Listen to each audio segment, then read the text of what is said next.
तो हेलो दोस्तों, कैसे हो तुम सभी लोग। तो आज मैं लेकर के आ चुका हूँ एक और नई वीडियो।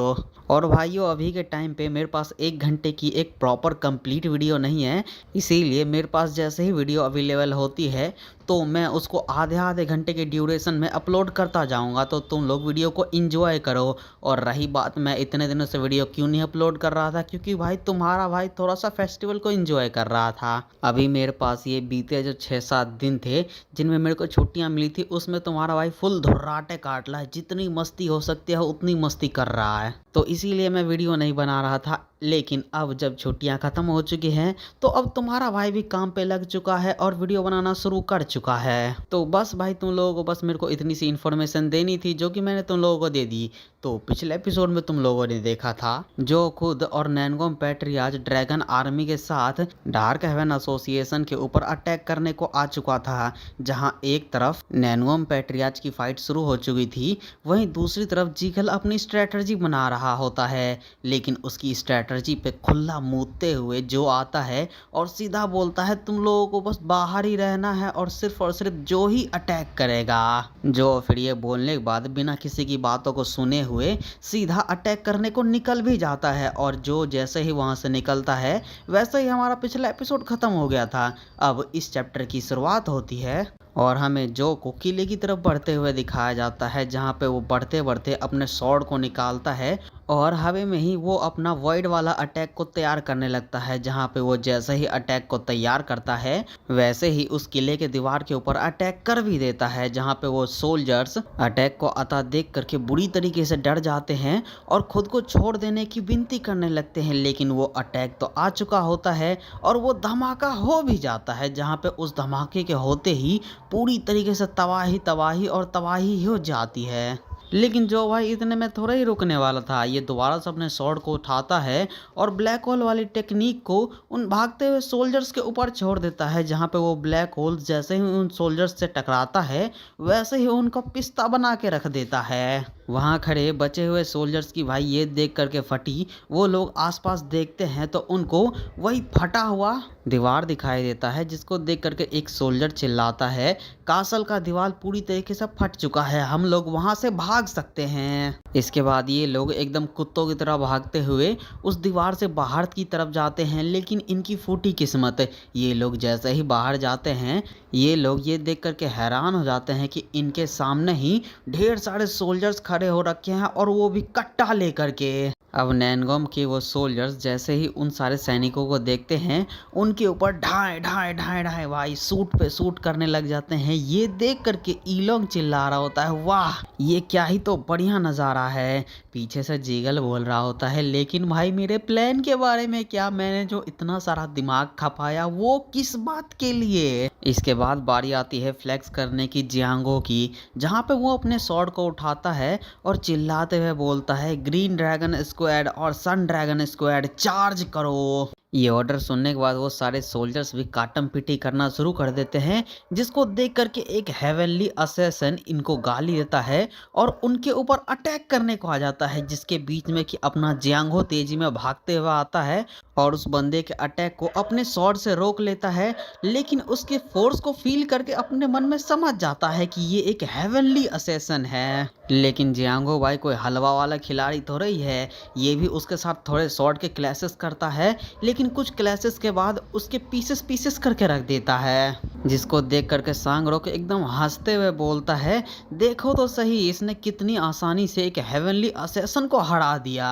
लेकिन जब सांगरोक की बातों को जियांगो सुनता है तो ये गुस्से में चिल्लाते हुए बोलता है सांगरोक और जिन ऐसे खड़े होकर के टाइम पास करना बंद करो और आगे जाकर के लीड लो। इसके बाद जियांगो ह्यून को बोलता है प्लीज आप मार्शल मास्टर को देख लीजिए। ह्यून भी इस पे बोलती है ठीक है। जियांगो को ह्यून से यूं इतनी इज्जत से बात करता देख करके सांगरोक सोचता है देखो तो सही क्या ही डिस्क्रिमिनेशन चल रही है, ये हमसे तो ऐसे बात करता है जैसे कि हम कोई गली के कुत्ते हों और यही लोग बस इंसान हैं। वहीं सांगरों के बगल में खड़ी हुई जिन सोचती है, लेडी हान ये सुन सुन के मेरा दिमाग पके जा रहा है, ये हराम खोर के बच्चे। लेकिन जियांगो तो भाई उनकी बिल्कुल भी केयर ही नहीं करता। ये सीधा ऑर्डर देता है, ग्रीन ड्रैगन स्क्वाड और सन ड्रैगन स्क्वाड मेरे को फॉलो करो, हम कासल के गेट को क्रॉस करने वाले हैं। अब इसके बाद सीन शिफ्ट होकर के हमें कासल के अंदर ये लीडर का सीन दिखाया जाता है, जहाँ पे वो अपने तख्त पे बैठ रखा होता है और वहीं उनके सामने उसके किंग्स बोल रहे होते हैं, क्या हम लोग बस यूं ही खड़े खड़े ये देखने वाले कि हमारे सबॉर्डिनेट्स किस तरीके से मारे जा रहे हैं। उन किंग्स की इस बात को सुन के उनका स्ट्रेटजिस्ट बोलता है, हमारे पास यहाँ पे अभी के टाइम पे 3 तरीके हैं एसोसिएशन लीडर।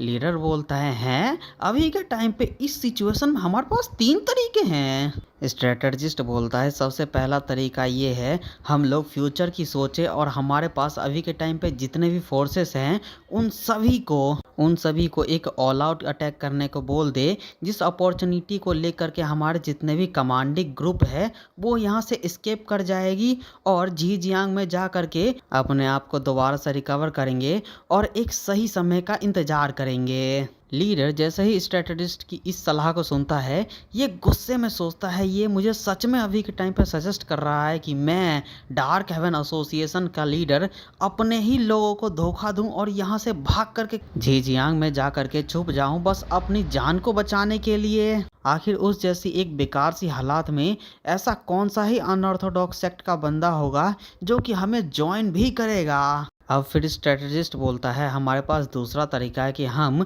एक लार्ज स्केल बैटल करें जिसमें कि हमारे लिए कोई भी फ्यूचर होगा ही नहीं। हमारे पास अभी के टाइम पे जितना कुछ है हम सब कुछ इसमें झोंक देंगे। इसमें हमारे एसोसिएशन लीडर और हमारे 8 किंग्स सारे के सारे अपने सबऑर्डिनेट्स को मोबिलाइज करेंगे, जिसके अंदर की ढेर सारे vicious assassin, blade assassin, ghost assassin, dark assassin और हेवनली असैसन भी होंगे। और इनके साथ साथ हमारे एल्डर लीडर और काउंसिल फॉर्मर एल्डर लीडर भी आएंगे।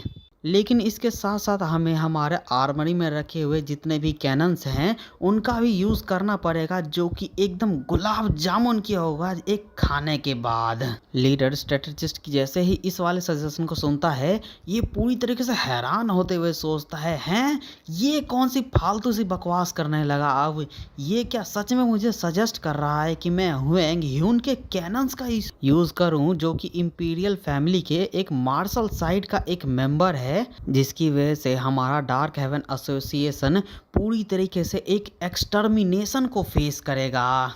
फिर स्ट्रेटजिस्ट बोलता है, चलिए मैं खुद को दोबारा से रिपीट करता हूँ, हमारे पास जो दूसरा तरीका है उसमें हम अपने भविष्य की चिंता किए बिना एक बहुत ही घमासान ब्लडी बैटल करेंगे जिसमें कि हम अपना सब कुछ झोंक देने वाले हैं। स्ट्रेटजिस्ट की इस सलाह को सुन के बाकी सारे किंग्स भी चिल्लाते हुए बोलते हैं, हाँ हाँ बिल्कुल हमें यही करना चाहिए। लीडर सारे किंग्स के बातों को सुनने के बावजूद बोलता है, लेकिन हमारे पास तीसरा कौन सा रास्ता है उसके बारे में तो बताओ।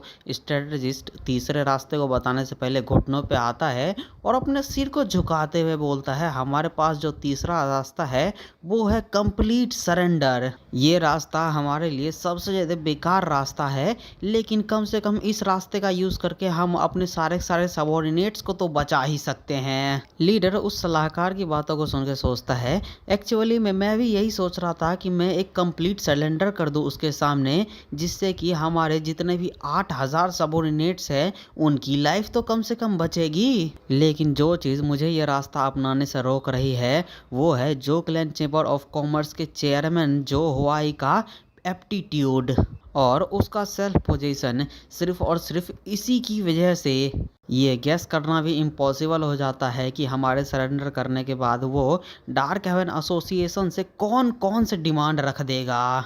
इसके बाद फिस्ट किंग बोलता है, हमें दूसरे तरीके के साथ ही जाना चाहिए, पूरी तरीके से बर्बाद हो जाना अच्छा है भागने और सरेंडर करने से। फिस्ट किंग के पीछे पीछे एक और बंदा बोलता है, बिल्कुल सही, हम सभी को उनके ऊपर एक ही बार में स्ट्राइक कर देना चाहिए और उन सभी को ख़त्म कर देना चाहिए। उन सभी के सामने सरेंडर करना वो तो एकदम ही बकवास सी बात है। फिर एक और किंग बोलता है, हाँ बिल्कुल, हम बस एसोसिएशन लीडर के ही कमांड का इंतजार कर रहे हैं। एसोसिएशन लीडर प्लीज़ आप अपना कोई डिसीजन बनाइए। इस पे लीडर सलाहकार से पूछता है हमारे जीतने के फिर चांसेस क्या होंगे। सलाहकार बोलता है अगर हम अपने आर्मरी में से वो मीटियोर कैनन को भी डिप्लॉय कर देंगे तो हमारे पास 80 से 90% चांस है कि हम ही जीते।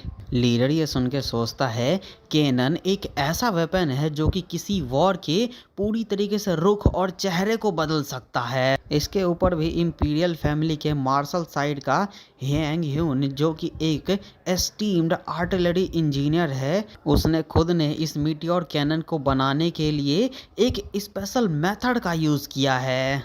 इसका रेंज और किलिंग पावर वो कुछ ऐसा है जो कि सेंट्रल प्लेस ने कभी पहले कहीं पर देखा ही नहीं। लीडर फिर फाइनली इन सभी बातों को सोचने के बाद ऑर्डर दे देता है जितने भी मीटियोर कैनन्स हैं उन सभी को सेटअप किया जाए। लीडर के इस ऑर्डर को सुन के कुछ बुढ़े एल्डर्स एकदम खुशी में मुस्कुराते हुए बोलता है हा हा हा, अब हमारा टाइम आया ना कि हम अपने स्किल को फ्लैक्स करें।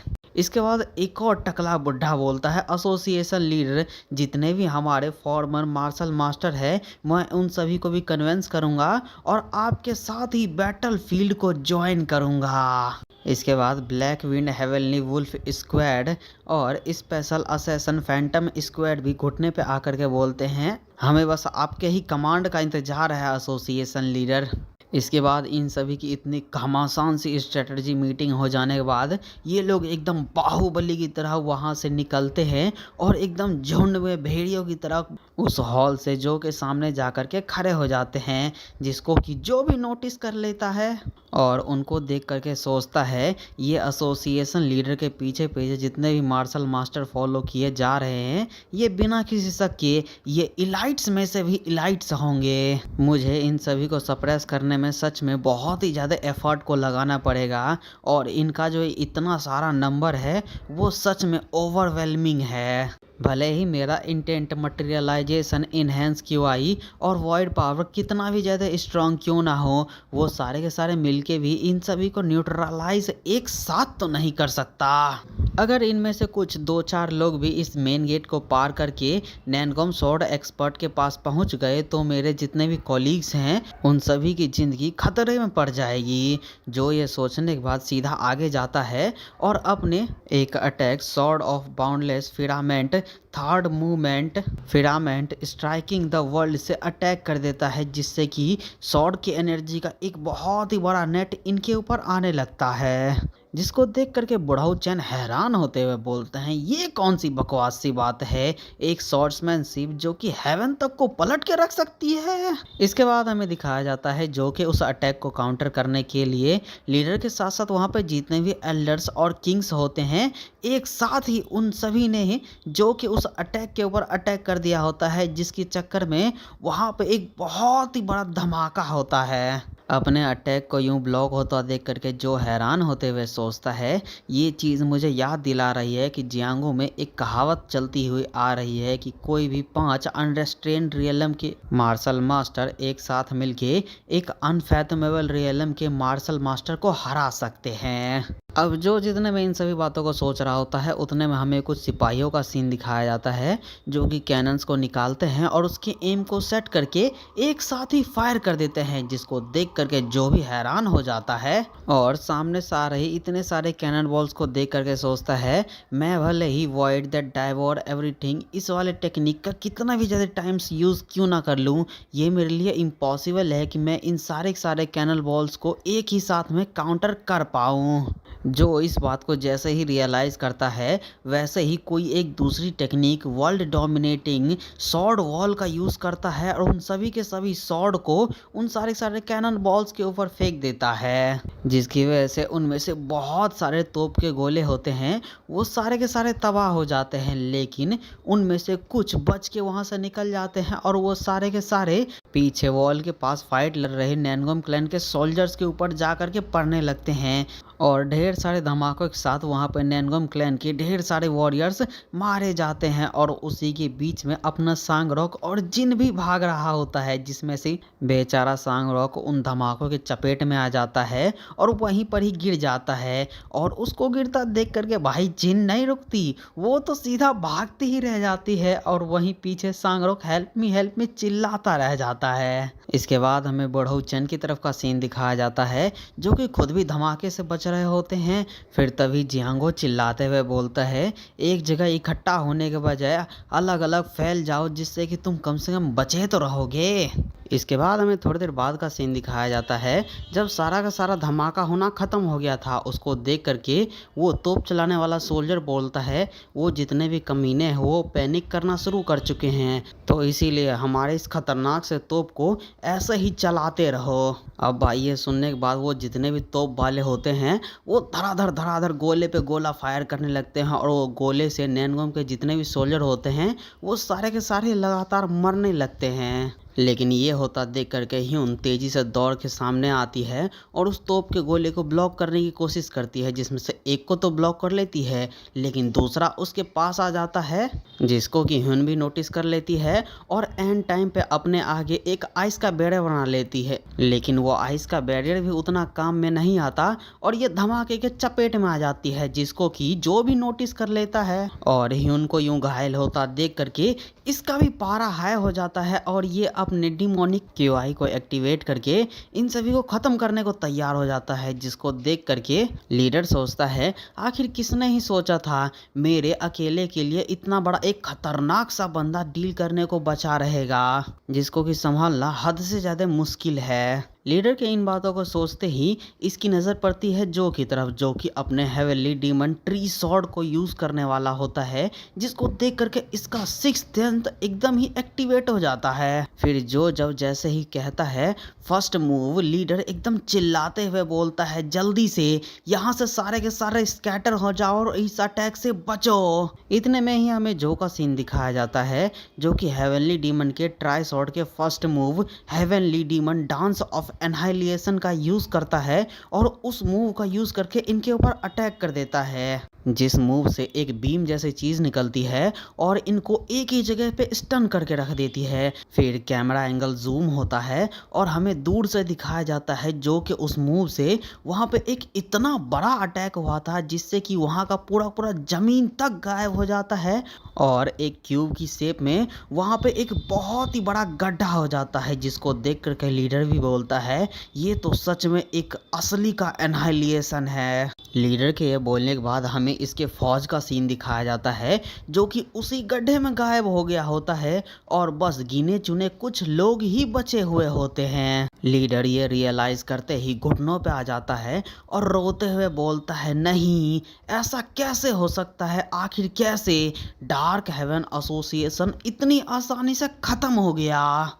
इसके बाद जो गुस्से में चिल्लाते हुए बोलता है, कमीने आदमी, तुमने हमारे छोटे मोटे मामलों में सिर्फ यहाँ पे रहने वाले मासूम लोगों को ही नहीं मारा, बल्कि इंपीरियल फैमिली के कैनन्स का भी इस्तेमाल किया खुद के बेनिफिट के लिए। तुम लोगों को जरा सा आइडिया भी है, अगर तुम्हारे इस कांड का पता इंपीरियल फैमिली को चल गया तो फिर वो लोग तुम्हारे आने वाली 9 जनरेशन को खत्म कर देंगे। तो अब मुझे बताओ, क्या यही तुम्हारी इच्छा थी? लीडर ये सुन के एकदम रोते हुए बोलता है, तो तुम ही मुझे बताओ अभी के टाइम पे मुझे क्या करना चाहिए डार्क हेवन एसोसिएशन के लीडर होने के तौर पे।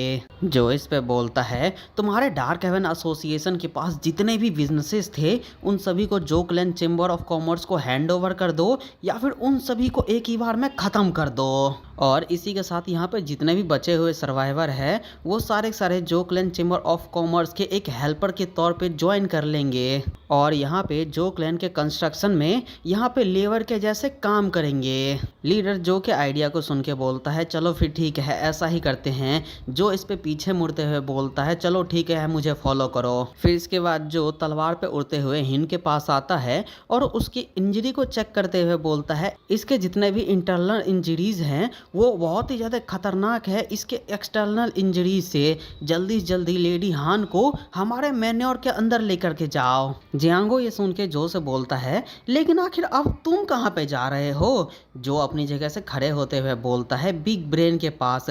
मुझसे जितना हो सकता है मैं उतना करूँगा, हमारे जितने भी हार्म हुए हैं उनको कम करने के लिए। दूसरी तरफ ई लोंग जो की बातों को सुनने के बाद बोलता है, वो हो ये है हमारे ब्रदर जो हुआई। इनके उस खतरनाक से मार्शल आर्ट को देखने के बाद तो मेरे खुद के पास खुद को शांत करने के लिए पेशाब तक नहीं बचा जो कि मैं नीचे बहा दूं। वो सच में क्या कोई मार्शल आर्ट भी था? दर्जन भर से भी ज्यादा अनरेस्ट्रेन्ड रियलम के हेवनली असैसिन, उसके साथ साथ 8 किंग और उसके ऊपर भी 2000 ट्रूप्स जो कि लीडर को फॉलो करते हुए आ रहे थे, वो एक ही बार में एक ही अटैक से एक ही झटके में इरेज हो गए जैसे कि वो कभी थे ही नहीं। और अब भाई तुम लोगों को पिछली बातों को क्लियर कर देता हूँ। वो जो यूरिन वाली बात है वहाँ पे मैं सेक वाली बातें करने वाला था, लेकिन मैं रुक गया। भाई लोग ने इतनी फनी बात बोली, मैं पढ़ के हंस रहा हूँ यहाँ पे। तुम लोग भी चाहो तो पढ़ सकते हो, ये चैप्टर 91 है।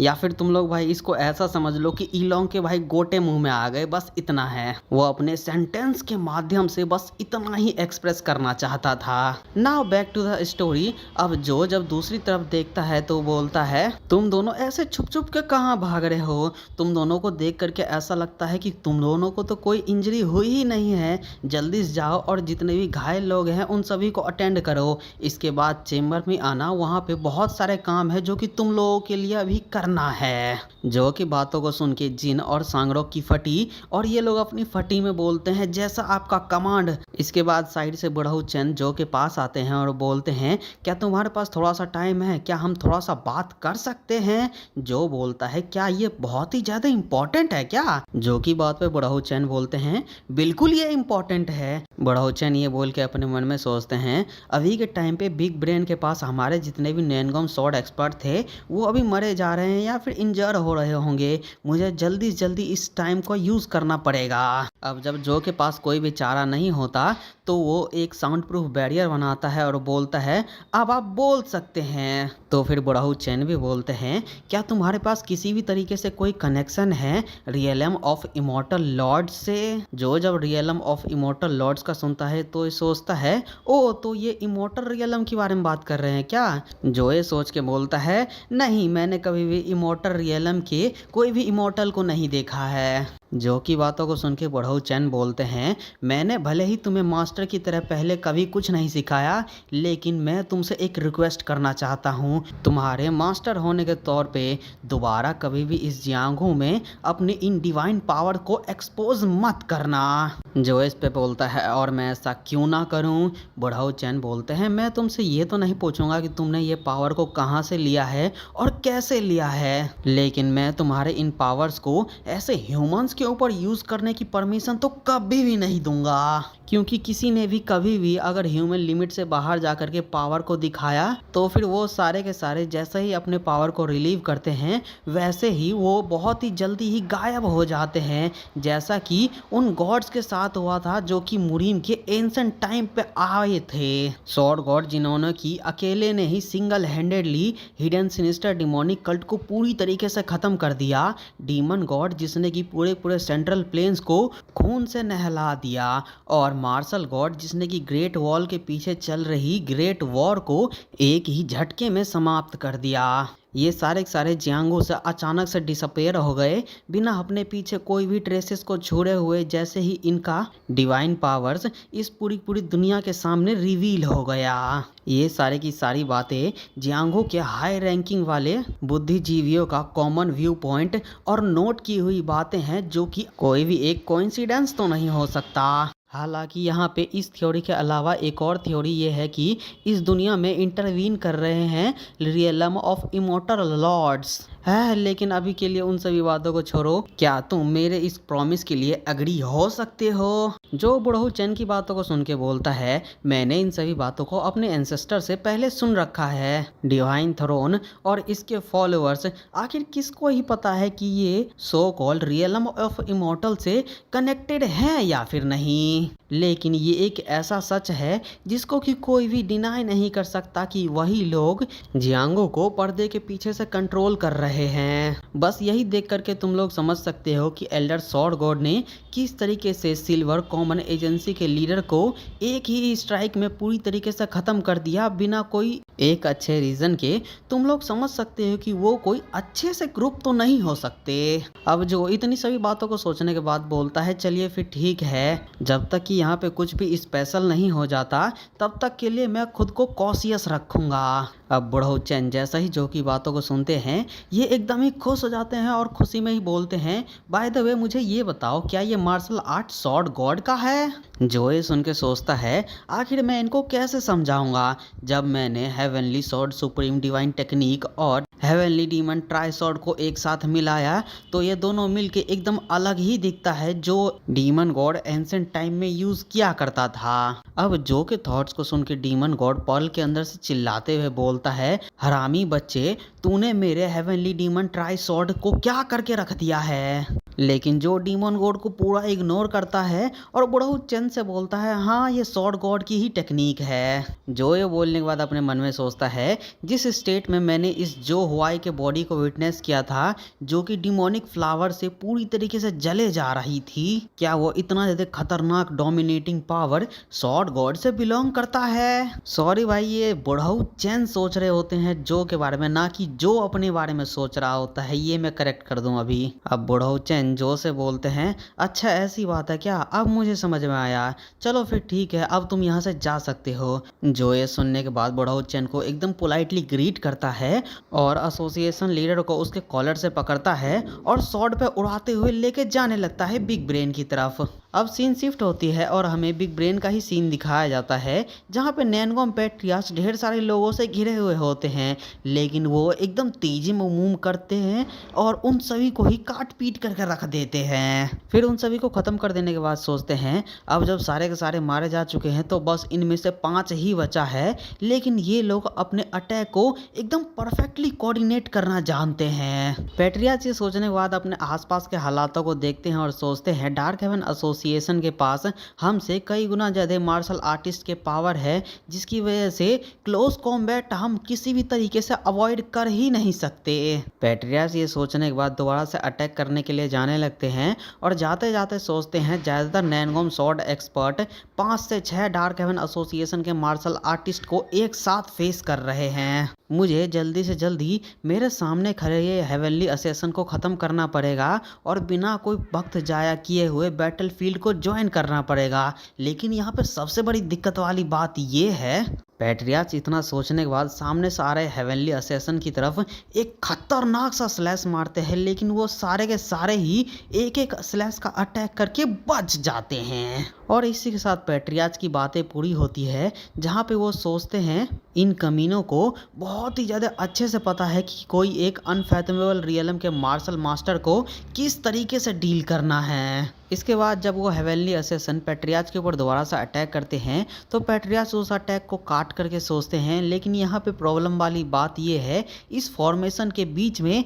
ये अचानक से अनरेस्ट्रेन रियलम का मार्शल मास्टर पॉपअप होता है और वो इनहेंस स्वॉर्ड क्यूआई का धप्पा देने की कोशिश करता है। यहाँ पे ऐसे लोग लगभग में 3 से 5 होंगे जिनसे बिना निपटे हुए इस फॉर्मेशन से निकलना एकदम ही इम्पॉसिबल है। काश कि मैं यहाँ पे ट्रू सॉवरिन स्वॉर्ड को यूज कर सकता, लेकिन मेरे लिए बुरी बात यह है कि मैं सॉवरिन स्वॉर्ड स्टाइल को पूरी तरीके से मास्टर अभी तक कर ही नहीं पाया हूँ। पैट्रियार्च ये सोचने के बाद अपने स्वॉर्ड में दोबारा से एनर्जी को गैदर करते हैं और अपने चारों तरफ एक खतरनाक सा अटैक कर देते हैं और अटैक करते करते सोचते हैं अगर मैं उन सभी तीनों के तीनों मूवमेंट टेक्निक को कंप्लीट कर लेता तो फिर मैं अनफैथमेबल रियलम के मार्शल स्पिरिट स्टेज को कब का सरपास कर देता और बाउंडलेसनेस स्टेज में ब्रेक थ्रू कर लेता।